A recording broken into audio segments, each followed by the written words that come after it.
After my deep squat hold, I'm going to move into the world's greatest stretch, totaling about 1 minute on each side, maybe 30 seconds on each side, depending on how I feel.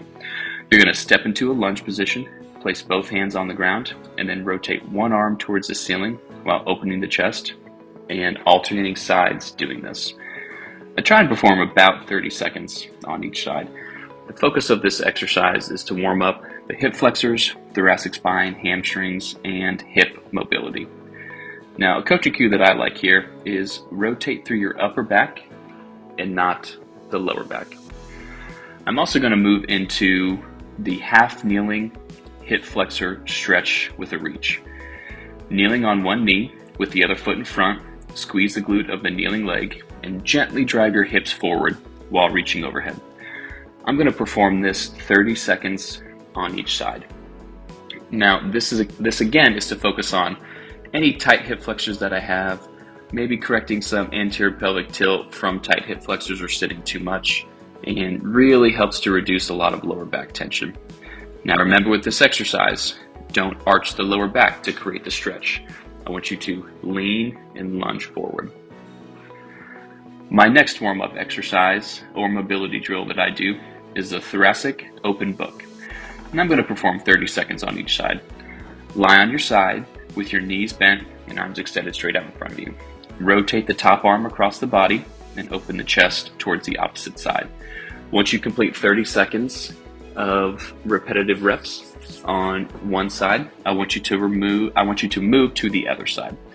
Your focus is on mid-back rotation, shoulder mobility, and your overall posture. What I want you to focus on here is keeping your knees together while you rotate.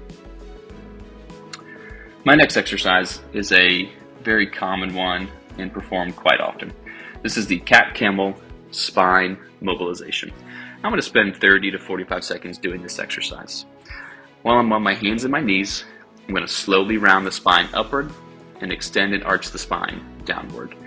I'm going to perform slow and controlled repetitions through the 30 to 45 seconds. Your focus is going to be on spinal movement, any low back stiffness that you might have where you're not forcing the movement, and middle back mobility. What I want you to focus on here is moving one segment of your spine at a time and not forcing any positions that feel uncomfortable. Moving on to the upper body, we're going to work through the banded shoulder pass. Now, you can use this with a resistance band like I'm using, or a PVC pipe. With your arms straight, slowly raise your band or your arms over your head and go back behind the body as far as you feel comfortable going. You notice that I'm not going back all the way into a complete pass through. That's because I feel a really good stretch right where I'm stopping and I'm coming down, because I'm trying to focus on controlled repetitions. I'm not trying to overstretch or force my body to be into positions which aren't natural, comfortable, or safe for me to be into. The focus here is on shoulder mobility, any chest tightness, and maintaining and keeping really good posture. You want to keep your ribs down and avoid shrugging your shoulder. This next drill is called 90-90 hips. I love this exercise. I'm going to spend anywhere from 45 seconds to 60 seconds on each side. I'm going to sit on the floor with both knees bent at 90 degrees. Now what I'm going to do is I'm going to sit in this position and I'm going to rock back and forth. This helps me focus on rotating and stretching my hips and getting the glutes nice and mobile. Now I want you to focus on internal and external hip rotation. You're working on your hip capsule mobility and a lot of low back prevention, because remember, if your hips can't move in or out, all of that force has to go somewhere, and it's going to go into your lower back. Another dynamic warm-up series that I do, or a part of my mobility series, is walking toe touches. So what I'm going to do is I'm going to slowly walk forward. I'm going to kick my leg up as high as I can and touch my opposite hand to my opposite foot. And I'm going to bring back down. And I'm going to typically do this either in a walking pattern or take a few steps forward, kick, relax, walk back a little bit, then take a few steps forward and kick the other leg. I'm going to do anywhere from 8 to 10 repetitions on each side. Now the focus here is on your hamstrings, everywhere on your posterior chain, and just generally getting your full body movement. Now remember, the more fluidly you move, makes it easier to breathe through the whole exercise. So focusing on my breath as I'm doing this exercise. Moving back up to our upper body and our upper extremities, I'm going to spend anywhere from 30 to 45 seconds doing a dead hang from a pull-up bar. I'm going to move from a dead hang or a passive hang into an active hang where I'm working on shrugging and bringing my shoulder blades together. So I'm going to hang from a pull-up bar, and this is going to allow my body to relax and slightly decompress.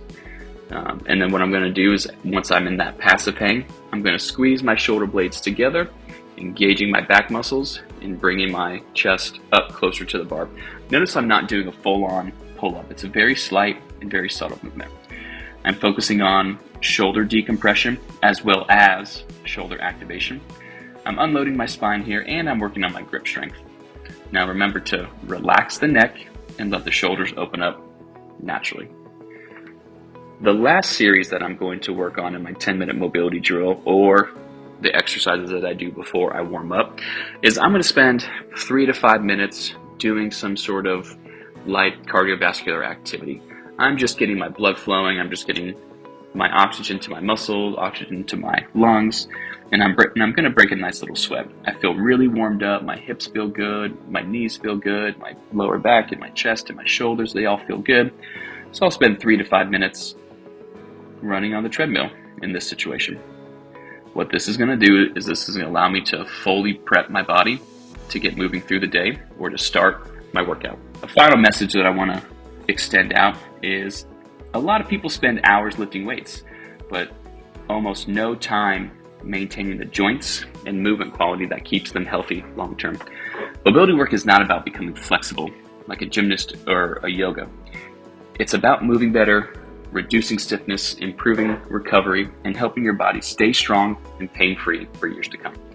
Done consistently, even 10 minutes a day can improve how you squat, lift, run, recover, and feel overall.